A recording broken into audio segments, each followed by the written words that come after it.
My name is Gustavo Olvera, and I'm the principal at Witch Hazel Elementary in Hillsboro, Oregon. Okay. When it comes to allocating resources at Witch Hazel Elementary, it is really looking at the whole child. We serve about 580 students, but we know that every single child needs a different type of support.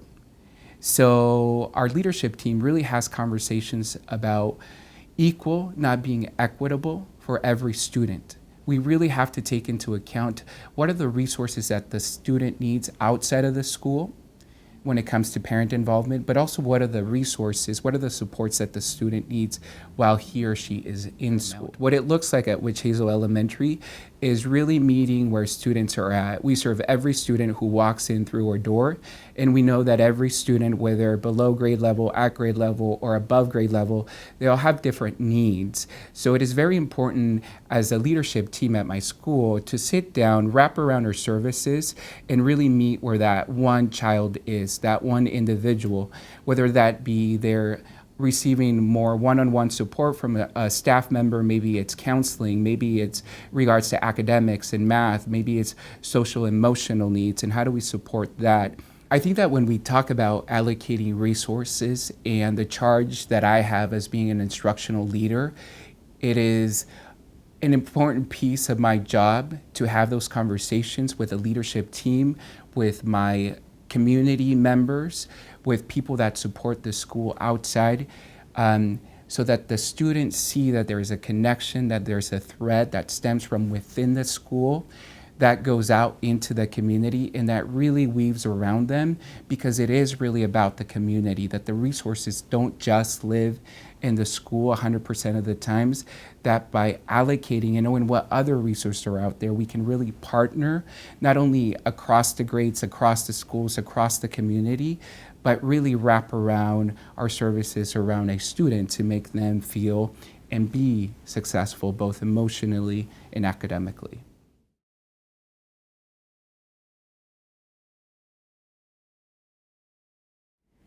My name is Zafreen Jaffrey, and I work as an advisor for research and evaluation at Education Northwest.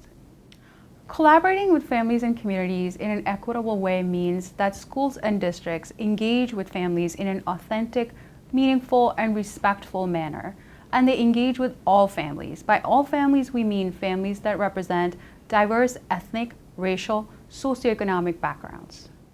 For example, I work with a school district that has hired cultural brokers.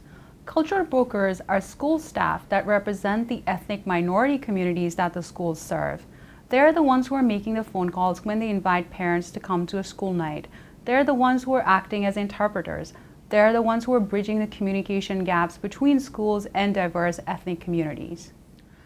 It is important for parents to feel comfortable when they come to school. It is important for parents to have an understanding that the school understands and values the diverse backgrounds that they come from.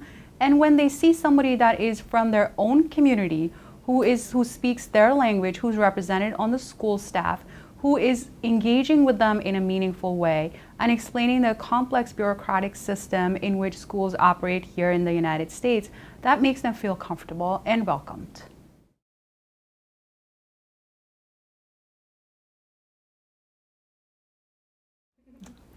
I'm Shelley Reggiani. I'm the Executive Director of Equity and Instructional Services for the North Clackamas School District.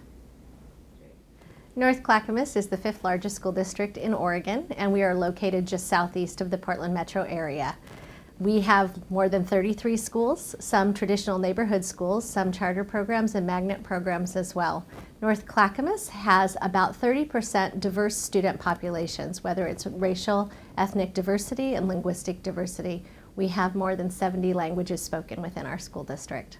Supervising for equitable instructional practices is a priority in our school district, and it's really important that each of our instructional administrators has professional development and ongoing support so they in turn can support our teachers in the classroom with those equitable instructional practices that are high leverage, that focus on the cultural responsiveness and the identity of each student in the classroom. In North Clackamas, supervising for instructional equity looks like a two-way conversation between teachers and supervising administrators. It's a relationship and it's a comfort level where the supervisor can go into the classroom, coach, give ongoing feedback, just-in-time feedback to be able to improve the instructional practices that are happening in the classroom. When equity shows up in the classroom, that's when students have immediate success.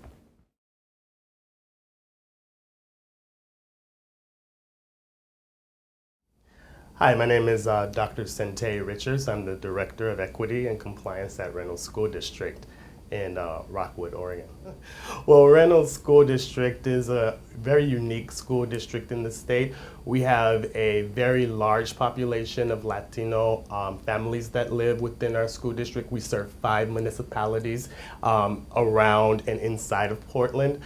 We also have a lot of refugees that speak languages from Maimai, Somali, Karen, Chuukese, and about 85 other languages, about 9 to 10% Black on African American and Native Americans as well. So it's a very diverse mixture of students in the state. One of the things that we are focusing on this year with our administrative staff is dealing with anti-racism from a developmental approach.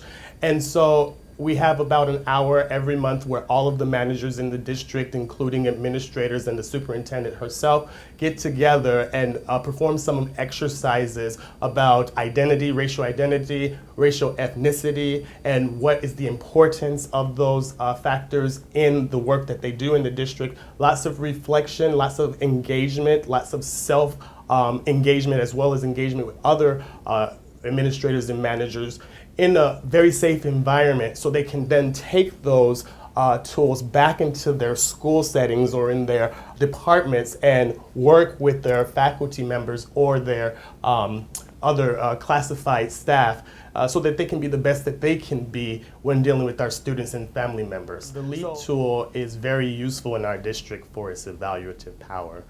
One of the things that we like to do with the LEAD tool is evaluate our initiatives based off of the guidance and the vision of the state of Oregon. It's very particular in helping us to figure out exactly to what degree are we being equitable, for example, in our human resource practices or with families and parents, or whether or not a student is being represented in the literature on the classroom materials. So we've decided that it's indispensable, quite frankly, to use that in our committee work so that every initiative in all departments receive a very close examination through the lens of equity. And it's worked very well so far, and we're thrilled that we have that tool, and we're looking forward to utilizing it more in the future.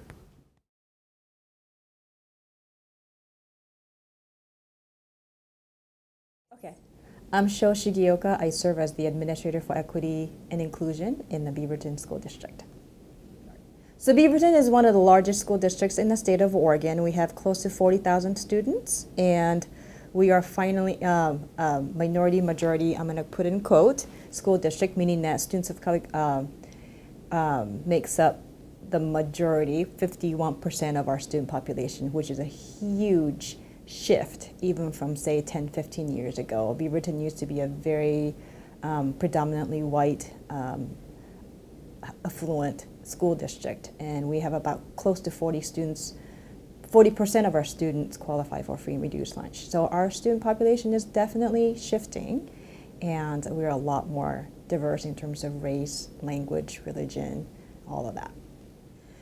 So for school leaders to be able to foster an equitable school culture means that we as leaders have the capacity, the intellectual capacity, the emotional capacity, and just this more of an interpersonal capacity to be able to really intentionally make sure that schools are being really inclusive, affirming, and empowering of all students.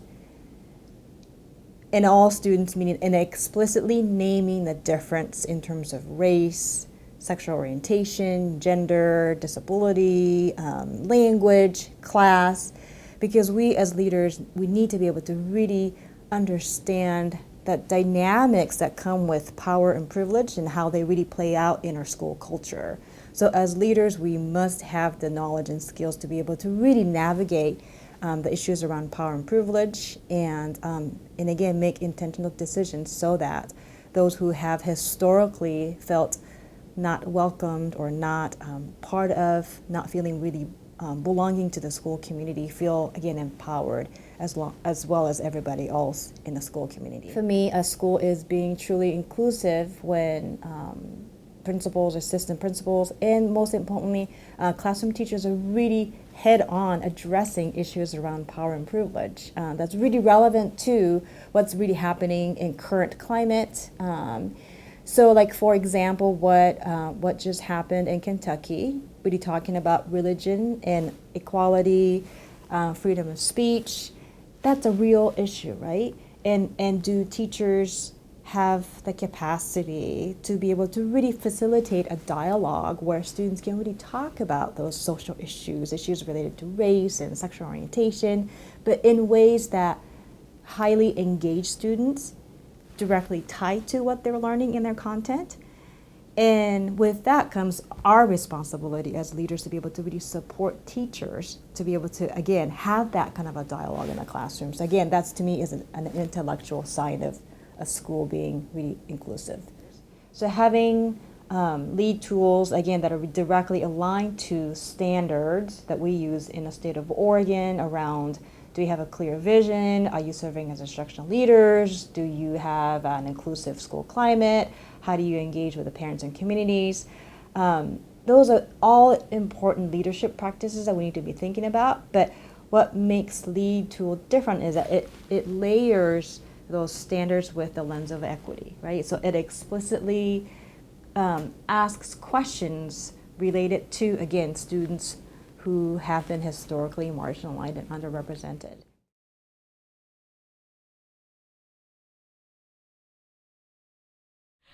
My name is Vicki Nishioka, and I work at Education Northwest, and I have the honor of working with districts and organizations in the state that are really focused on reducing discipline disparities and making schools a welcoming environment and place for each and every student. And I'm Rob Larson. I'm the director of the Oregon Leadership Network, which is now in its 16th year. And the Oregon Leadership Network is a network of schools and districts and organizations and higher education institutions and state agencies that really are committed to improving educational outcomes for students. It's a leadership development network that focuses on educational equity and eliminating disparities in our education system. Constructing and enacting an equity vision is a process that school communities go through in creating possibilities for improving student achievement across all student subgroups. It's really important that enacting an equity vision and creating an equity vision involves all community members and not just a select few in a school community. An equity vision, what it looks like in being enacted in a school district is that every person that works there, including principals, to teachers, to classified staff, to bus drivers, understands that equity is a focus and a high priority in their work. And so it means that they are talking about what are ways to support students from different cultural backgrounds, how do we have conversations about this, and how do we invite community members and families to share with us what is working, what is not working, and how we can make our schools more welcoming to each and every student. And that's a really good point, Vicki, because one of the things that's powerful about thinking about it, enacting an equity vision in the context of equity is that you're actually reaching out to people with whom you haven't really engaged in the past in creating an equity vision. So that's a really important element of that, is that we can create an equity vision with people who are committed in the community for kids improving.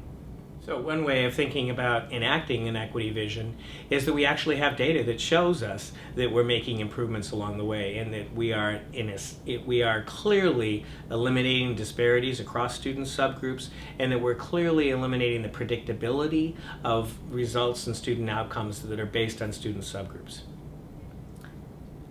I also think that enacting a equity vision means that there are intentional efforts and there are practices in the school and opportunities for the teachers and administrators and communities to talk to each other about this very important issue in a safe way, in a way that really moves thinking to practice, so that we not only are you just talking about it, but you're doing something about it and you're inviting everybody to be part of that solution.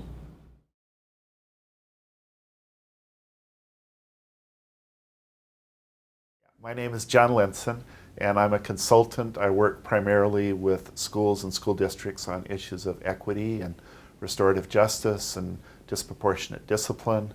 And I am a member of the Oregon Leadership Network and part of one of the research alliances with the Oregon Leadership Network. For me, modeling ethical and equitable behavior starts with walking the talk. It's showing up, it's persevering, it's being consistent, it's following through, and it's honoring commitments across difference and being trustworthy. So in modeling ethical and equitable behavior, it really is about being accountable. It is about saying these outcomes are going to change, these historical outcomes where students of color, students in poverty, English language learners have not fully benefited. And so it's being transparent, it's being collaborative. It's about saying we are going to make this change. We're going to be accountable for it. We're going to be transparent. We're going to do it collaboratively, and we're going to learn, and we're going to adjust, but we're going to get there. We're going to be persistent. So I use the LEAD tool all the time, both personally in terms of assessing where I am and where I need to get to. How I want to move into being proficient and exemplary. For example, in engaging families and communities. What does that really look like?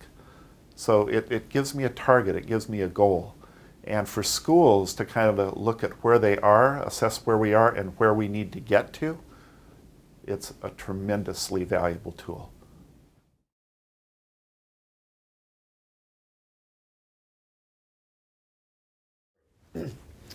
Hi, my name is David Stevens, and I'm a research manager in the Center for Research and Evaluation at Education Northwest.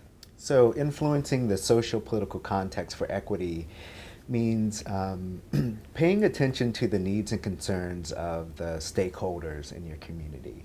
You want to know what students, parents, other administrators and staff think are important, what they want to accomplish, and also understanding how they see some of the challenges and concerns moving forward. And ideally in your work, you want to create some consensus around the vision for the work, what are your ultimate goals, what success would look like, so that you have real community buy-in around your equity work and actually how you're going to accomplish some of your goals. So paying attention to the social political context and practice can involve a couple of things. One, just some very simple things. Being transparent about the process, right? Who's responsible for what? What are they doing? What's the timeline for the work? Just really keeping people at a really basic level informed about what's actually taking place. And also I think it involves thinking about how you can involve people in the work in real and meaningful ways, right? Who needs to be informed about what's taking place? Who needs to be at the table when decisions are being made? Who needs to be consulted as you're thinking about decisions and challenges along the way? So it's really just kind of being intentional about bringing people into the process and letting them know what some of the kind of successes and challenges are that you encounter as you kind of continue in the work.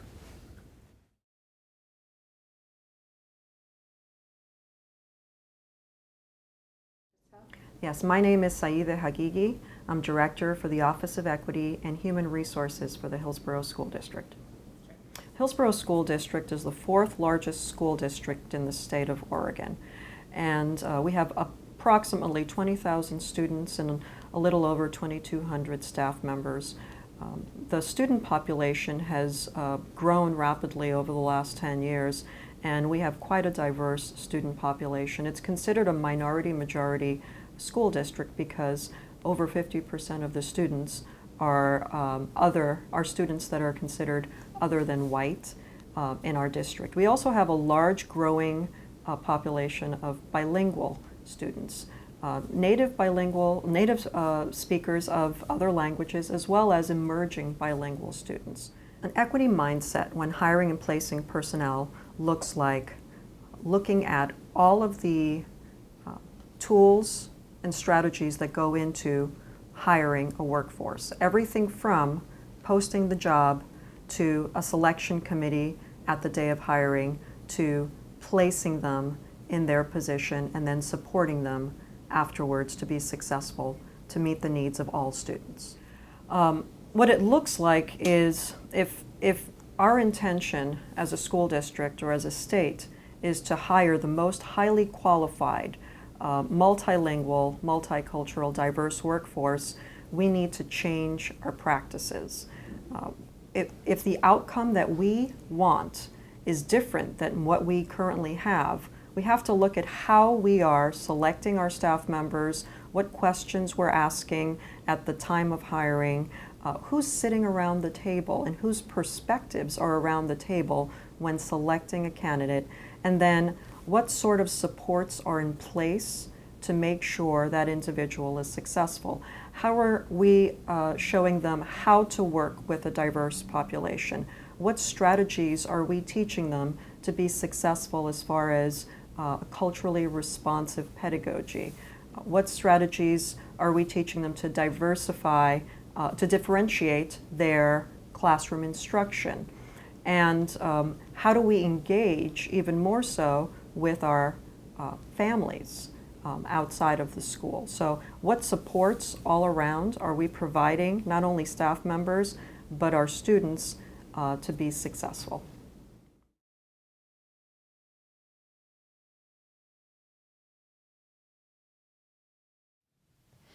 I'm Yvonne Curtis, Superintendent for Forest Grove School District.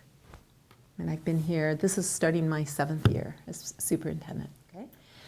Forest Grove School District is in a rural community. We serve Forest Grove Community, Cornelius, Dilley, and Gales Creek. We have 9 schools. We have a large comprehensive high school of about 2,000 students, about 6,000 students overall across the district.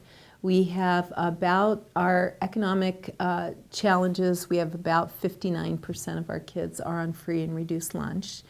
We have about 25% of our students are ELL students, but 99% of the students' home language is Spanish. So we have a really unique opportunity in our school district to really focus in on two languages. We very much value bilingual, bicultural students and developing all of those assets in our students. And we have dual language programs starting from kindergarten, and we're building those up through 12th grade. Developing organizational leadership for equity for me as the superintendent means what I have to do is create a critical mass of equity advocates.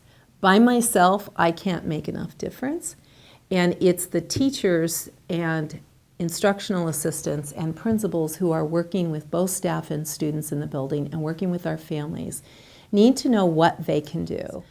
And the way we're looking at equity work, you know, there's many definitions about equity, but what we've landed on that's helpful, it seems to be something that resonates with everyone, is that inherently in our system we have systems of advantage and disadvantage. And we want to do what we can to eliminate advantage and disadvantage because we've come to understand that if some people are advantaged, others are disadvantaged. We've also determined that we don't want to create new systems of advantage and disadvantage as we implement new strategies.